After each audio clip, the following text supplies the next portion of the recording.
अगर election commission बिक जाता तो कभी भी मोदी सरकार सत्ता में ही नहीं आता। क्यों नहीं देते डेटा? डेटा मांगते तो फिर भाग क्यों जाते हैं? फिर रोड पे आ जाते हैं तालियां बजाने, हाय हाय हाय, तो उसी में से है वो। राहुल गांधी अपने कुकर्म की मार खा रहे हैं, अपने परिवार का मार खा रहे हैं, जिन्होंने इन्हें भ्रष्टाचार किया हुआ है, दंगे करवाए हुए हैं, गरीबों का पैसा लूटा हुआ है और राहुल गांधी एजेंडा सेटधारी हैं। से मिला हुआ है, कैसे भाई इज्जत चली जाएगी? लगाए भाजपा से मिला हुआ होता तो फिर एक सीसी कैमरे लगाए क्यों थे? नहीं लगाना चाहिए थे ना, उस टाइम शर्म नहीं आ रही थी। अपने देखने के लिए लगाए थे क्या? अपने देखने के लिए लगाए थे। वो अपनी वाइफ की इज्जत नहीं बचा पाया, उसे एक मौलाना ने इतनी गंदी टिप्पणी किया, वो बाकी महिलाओं के लिए क्या आवाज उठाएगा? आप बताइए। ये रोहिंग्या मुसलमान और बांग्लादेशी से पूछिए आप, उनके बाप का नाम क्या होता है वो उनको खुद को नहीं पता होता है। अब कौन उनका बाप होता है, हलाला से होता है या हरम से होता है, तो वो तो वही बता पाएंगे। अभी जैसे राहुल गांधी ने इतना बड़ा प्रोपेगेंडा बनाया है ना, वोट चोरी हुई है, ये हुई है, इलेक्शन कमीशन ने क्या बोला? रिटर्न एफिडेविट दे दो एक मुझे, तो क्यों नहीं दे रहे? रिटर्न एक दे दो। आप मुझे एक बात बताओ ना, क्या मैं और ये भाई बात कर रहे हैं आपस में? नहीं ना। बात आप किससे कर रहे हो? एक डिपार्टमेंट से। क्या डिपार्टमेंट के कमिश्नर के पास इतना टाइम है वो आपकी बात सुनेगा? और वो आप दोस्ती यारी में थोड़ी बात कर रहे हो। जो प्रोसेस है उसको फॉलो करो। अगर आप इतने कॉन्फिडेंट हो, रिटर्न एफिडेविट भेज दो, क्या दिक्कत है? नमस्कार, मैं आकाश कुमार और आप देखना शुरू कर चुके हैं भैया जी का। जब जिस तरीके से इलेक्शन कमीशन ने जो राहुल गांधी को इनडायरेक्टली तरीके से जवाब दिया, देश दो गुटों में बंट चुका। एक वो गुट जो इलेक्शन कमीशन के समर्थन में है, दूसरा वो गुट जो इलेक्शन कमीशन को एक्सपोज कर रहा है। आप कहोगे ऐसा क्या है जो एक्सपोज कर रहा है? तो उनके ऊपर इलेक्शन कमीशन के ऊपर एक एलिगेशन लगाए गए। राहुल गांधी जी ने आज ही कहा कि बीजेपी और इलेक्शन कमीशन ये दोनों आपस में पार्टनर हैं। बहुत पैसा है, इलेक्शन कमीशन को भी खरीद लिया। इलेक्शन कमीशन जो बोल रहा है वो बीजेपी की बातें बोल रहा है। ये जानते हैं लोगों से कि आखिर में इलेक्शन कमीशन अभी भी निष्पक्ष बॉडी है या क्या है। नमस्कार सर, नाम क्या होगा? मेरा नाम नंदन झा है और मैं बिहार का रहने वाला हूँ। क्या लग रहा है, इलेक्शन कमीशन बिक गया? अगर इलेक्शन कमीशन बिक जाता तो कभी भी मोदी सरकार सत्ता में ही नहीं आता। ये पता है ना, जब मोदी सरकार सत्ता में आया तो सरकार किसका था? कांग्रेस का ही सरकार था ना। तो ये लोग, इन लोगों का इल्जाम लगाना पुरानी आदत है। ये लोग अपना स्पष्ट नहीं कर पा रहे, अपना डीएनए का तो स्पष्ट नहीं कर पा रहे हैं। ये लोग इलेक्शन कमीशन को दोष देने चले हैं। पहले अपना तो स्पष्टीकरण कर ले जो हम क्या है। ये लोग तब जाके इलेक्शन कमीशन पे दोष लगाए तो फिर समझने वाली बात है। आपको क्या लगता है कि ये जो इलेक्शन कमीशन के ऊपर बताया गया है कि पार्टनर हैं, ये हैं, वो हैं, सही लगाया क्या लगता है? नहीं, बिल्कुल गलत है। कहाँ से लगता सही? आप हमको बताएं या वो विपक्ष के नेता बताएं मीडिया में आके कि ये गलत है या सही है। क्यों नहीं देते डेटा? डेटा मांगते तो फिर भाग क्यों जाते हैं? फिर रोड पे आ जाते हैं तालियां बजाने, हाय हाय हाय, तो उसी में से है वो। एक मिनट, बस एक मिनट। मेरा एक सवाल है, और इलेक्शन कमीशन बिका हुआ है, बीजेपी का पार्टनर है या निष्पक्ष बॉडी है? देखिए, जो चमचा और जो राहुल गांधी बोल रहा है उससे एक बार ये सवाल पूछिए कि 2014 तक ये चिल्लाते थे कि इस देश में ईवीएम हैक हो गया। अब चिल्ला रहे कि वोटर लिस्ट में घपला हो रहा है। जिसके नाम पर ये चिल्ला रहे थे, सीएसडीआर का जो चेयरमैन है, जो इसके नाम पे चिल्ला रहे थे, संजय कुमार, वो मीडिया में आके माफ़ी मांगते फिर रहे। कल से मीडिया ने प्रेस कॉन्फ्रेंस किया हुआ, माफ़ी मांगते फिर रहे। राहुल गांधी अपने कुकर्म की मार खा रहे हैं, अपने परिवार का मार खा रहे हैं, जिन्होंने इन्हें भ्रष्टाचार किया हुआ है, दंगे करवाए हुए हैं, गरीबों का पैसा लूटा हुआ है और राहुल गांधी एजेंडा सेटधारी हैं। माफ़ी भी रहा, मैं डंके की चोट पर कहता हूं कि राफेल के नाम पर इन्होंने सुप्रीम कोर्ट में माफ़ी मांगा था। राहुल गांधी वो हैं जो सावरकर को कह रहे थे माफ़ी वीर, जाकर नाम पर माफ़ी मांग के आए, झूठ है उस पर। राहुल गांधी वो है जो ऑपरेशन सिंदूर पे झूठ फैला रहे थे, माफ़ी मांगते फिर रहे हैं।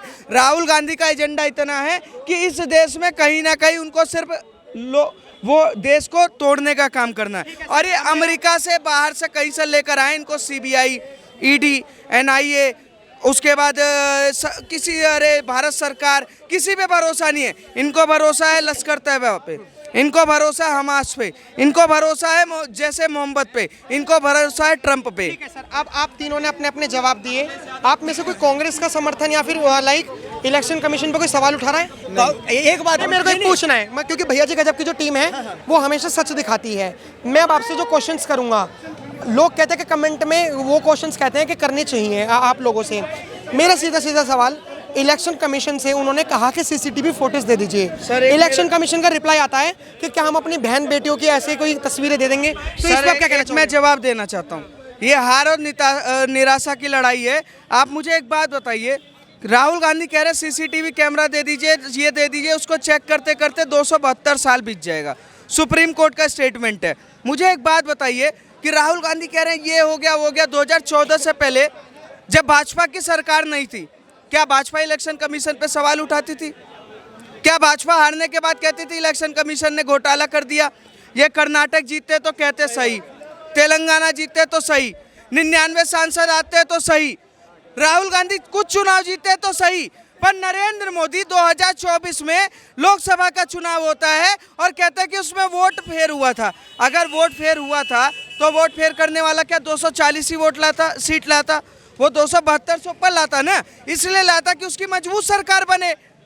लोकतंत्र पे सवाल इसलिए उठाया जा रहा है क्योंकि इनको भारत के इलेक्शन कमीशन का जो एजेंडा है, जो साफ छवि है, उसको बाहर धूमिल करना है। और भारत के 110 करोड़ जनता इलेक्शन कमीशन पे इसलिए भरोसा करती है क्योंकि जब भी इलेक्शन होता है तो हमारे भारतीय नागरिक सबसे बढ़कर आगे जाकर वोट डालते हैं। हमें इलेक्शन कमीशन पर, सीबीआई पे भरोसा है। राहुल गांधी को इसलिए भरोसा नहीं है क्योंकि उनको पता है कि वो हार जो रहे हैं वो निराशा के हार है और लड़ाई उनकी इसी चीज़ की है। मेरा सिर्फ सवाल ये है आप लोगों से, देखिए पत्रकार महोदय, अभी का न्यूज है जिसके लिए बोल रहे थे नाम कटने का, अभी देखिए रंजू देवी के नाम कटने का किया था दावा, अब वो मुकरी। अब बताइए ये लोग झूठ का प्रोपेगेंडा फैला रहे हैं कि नहीं फैला रहे हैं? ये देखिए अभी जस्ट का न्यूज है। नहीं ये न्यूज़ बिल्कुल सच्ची है। तो ये लोग ऐसे ही करते हैं, ये लोग पहले झूठ बोलते हैं फिर बाद में माफी मांगते ठीक है हैं। सर, मेरा सवाल का जवाब दीजिए। सीसीटीवी फुटेज में जो इलेक्शन कमीशन ने कहा, कांग्रेस के जो कार्यकर्ता हैं वो ये कह रहे हैं सीसीटीवी फुटेज मांगी है इलेक्शन बूथ की,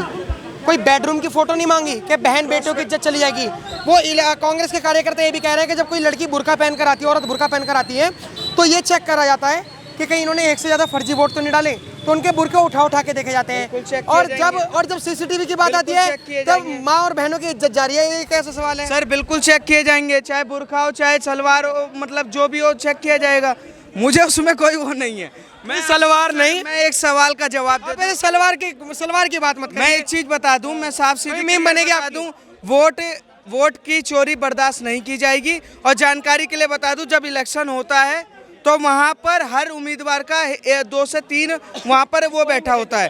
पोलिंग एजेंट चेक करता है जब ईवीएम खुलता है, ईवीएम जब पैक होता है, वो चेक करता है कि बूथ के कितने वोट पड़े हैं, कितने नहीं पड़े हैं। उस समय नहीं फर्जी दिखता, जब वोट गिनती हो जाती है तो फर्जी दिखने लगता है। इन्हीं के सामने गिनती होती है, इन्हीं के सामने सब कुछ होता है। ये सिर्फ क्या है, ढोल नगाड़ा इसलिए पीटा जा रहा है। इनको पता है कि इस देश में ये हारे हुए हैं। ठीक है, मेरे को एक बात बताइए, इलेक्शन कमीशन को आपने बहुत अच्छे तरीके से जस्टिफाई करा, आखिर में आपका नाम क्या होगा? नंदन झा मेरा नाम है। आपके पिताजी का नाम? दिलीप झा। आपका नाम क्या होगा? सुमित। आपके पिताजी का नाम? विनोद। आपका नाम? सूरज मंडल। आपके पिताजी का नाम? उपेंद्र मंडल। ऐसे किसके पिताजी हैं जिनका नाम FYKTUVWXYZ होता ये है? रोहिंग्या मुसलमान और बांग्लादेशी से पूछिए आप, उनके बाप का नाम क्या होता है वो उनको खुद को नहीं पता होता है।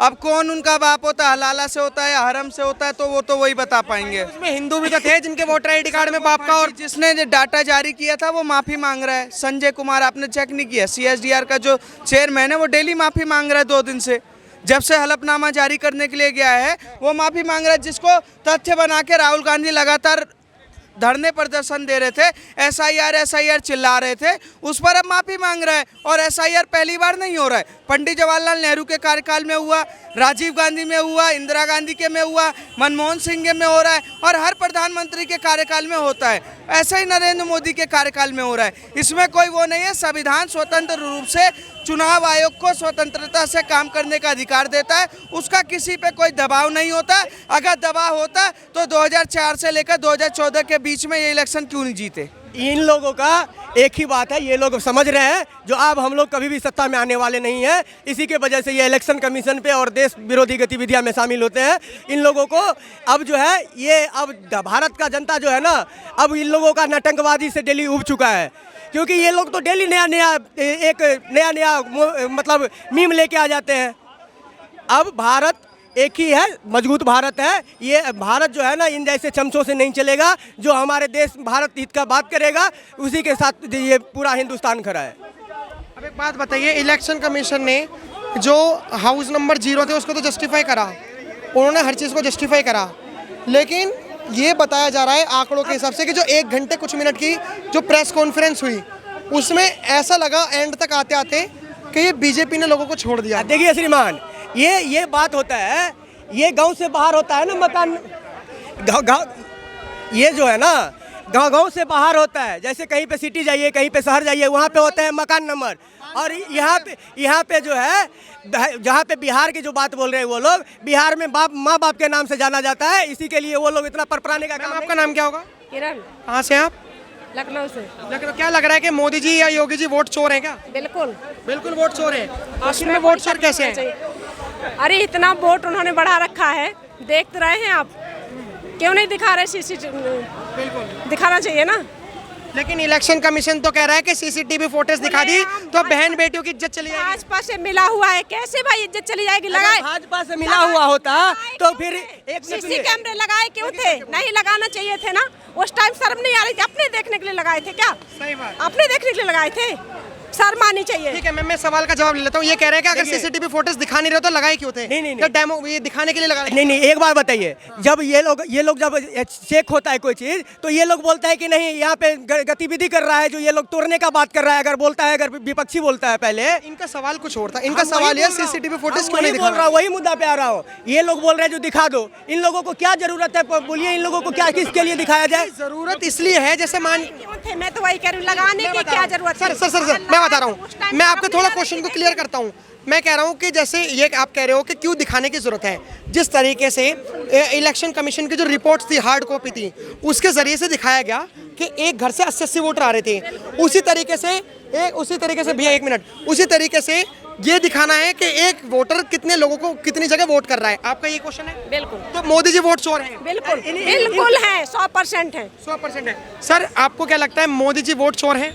देखिए, मोदी जी अगर वोट चोर होते तो मुझे लगता है फिर बंगाल में भाजपा होनी चाहिए थी, मेघालय, मिजोरम के अंदर, जम्मू एंड कश्मीर के अंदर, यहाँ सभी जगह भाजपा की सरकार। और मोदी जी 5 लाख वोटों से जीते थे बनारस से, इस बार 2.5 लाख समथिंग वोट पड़े, तो वो उस फर्जी वोटों से, फर्जी वोटों। तो मैडम फिर कम कैसे हो गए? मतलब ये कैसा चुनाव हो गया जो भाजपा खरीदती है और अपने ही वोट गिरा देती है? आपने कहा कि आप लखनऊ से हो, उत्तर प्रदेश से। उत्तर प्रदेश में भाजपा बहुत कम सीटें लेकर आई, लगभग 36 सीटें हारी। तो अगर वोट चोरी करती भाजपा तो यहाँ से क्यों हारती? और वो भी अयोध्या फैजाबाद की सीट से हार गई। सीटें जानबूझ के हरवाते हैं लोग, अयोध्या से भी हार गई, जानबूझ के हरवाते हैं, जिससे ईवीएम पर कोई उंगली ना उठाए। मतलब ठीक है सरकार ना, बनाने जितनी हर भी जगह यही हाल है। 240 कुछ जगह जितवा देते हैं जिससे कोई ईवीएम पर सवाल ना उठाए। अयोध्या के लिए तो, राम मंदिर के लिए तो सवाल उठाते मोदी जी पर। तो अगर उन्हें जीतना होता तो कम से कम अयोध्या की सीट तो रिजर्व रखते हैं। उन्होंने वो क्यों हरवा? तो नाक का सवाल था, वो तो नाक का सवाल था ना अयोध्या। तो ये भी जानबूझ के हरवाई गई। ऐसा जानबूझकर क्यों?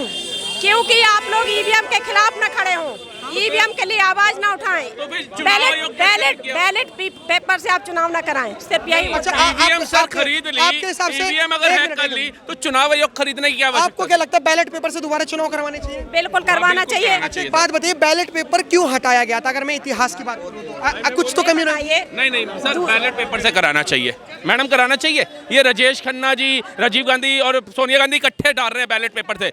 मतलब संविधान की धज्जियां और चुनाव आयोग की धज्जियां खुले में उड़ रही थी। पर ध्यान देना चाहिए, कार्रवाई करना चाहिए, एक तरफा नहीं होना चाहिए कि भाजपा के पक्ष में। आपका नाम? अच्छा, एक बात बताइए, चुनाव आयोग के खिलाफ अगर कोई बोलता है तो भाजपा को क्यों बुरा लगता है? नहीं बुरा लगना चाहिए ना, क्यों बुरा लगता है? क्यों बुरा लगता है? नहीं, उन्होंने मोदी चोर बोला ना, वोट चोर। उन्होंने चुनाव आयोग को चोर क्यों नहीं बोला? और मैडम, आप अगर लखनऊ से हैं, यूपी से हैं, तो आप क्या चाहते हो कि यूपी के अंदर दोबारा से अखिलेश की सरकार बननी चाहिए? भाई साहब ये बताइए, सुनिए, एक तरफा सरकार किसी की नहीं बनना चाहिए। अखिलेश यादव की बननी चाहिए, नहीं चाहिए? एक तरफा सरकार किसी की नहीं बनना चाहिए, पीडीए की बनना चाहिए, ठीक है ना, गठबंधन की बनना चाहिए। एक तरफा सरकार किसी की नहीं बनना वो चाहिए। अपनी वाइफ की इज्जत नहीं बचा पाया, उसे एक मौलाना ने इतनी गंदी टिप्पणी किया, वो बाकी महिलाओं के लिए क्या आवाज उठाएगा? आप बताइए। क्यों नहीं उठाएगा? नहीं, सवाल है। बात वो बताइए। अपनी धर्म पत्नी के लिए नहीं उठा पाया, उसे मौलाना ने नंगी कह दिया मस्जिद में बैठी हुई, वो बाकी महिलाओं की क्या उठाएगा? जबकि योगी जी ने अभी देखा होगा, एक मुस्लिम युवक ने एक मुस्लिम बुर्खाधारी महिला के अंगों को छुआ और उसके पैर पे एनकाउंटर कराया गया वहां की पुलिस वाले। राइट टू सिक्योरिटी होनी चाहिए कि नहीं, ये पहले मुझे बात बताओ, है कि नहीं? आपको क्या पता है योगी सरकार से पहले क्या लड़कियां 6 बजे के बाद घूम सकती थी अकेले, हाँ या ना? इतने लोग यहाँ बैठे, किसी से भी पूछ लो, योगी सरकार से पहले कोई घूम सकती थी कि नहीं?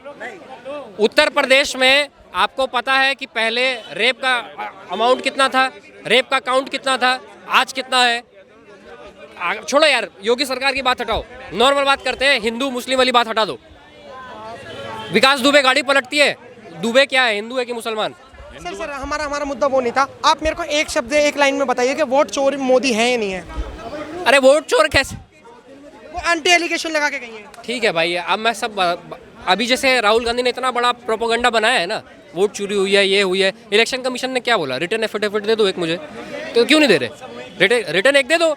आप मुझे एक बात बताओ ना, क्या मैं और ये भाई बात कर रहे हैं आपस में? नहीं ना। बात आप किससे कर रहे हो? एक डिपार्टमेंट से। क्या डिपार्टमेंट के कमिश्नर के पास इतना टाइम है वो आपकी बात सुनेगा? और वो आप दोस्ती यारी में थोड़ी बात कर रहे हो, जो प्रोसेस है उसको फॉलो करो। अगर आप इतने कॉन्फिडेंट हो, रिटर्न एफिडेविट भेज दो, क्या दिक्कत है? नहीं भेज पा रहे तो अपॉलॉजी 7 दिन बाद भेज देना। भाई हमें तो अपॉइंटमेंट भी नहीं देता वो। ओके धन्यवाद।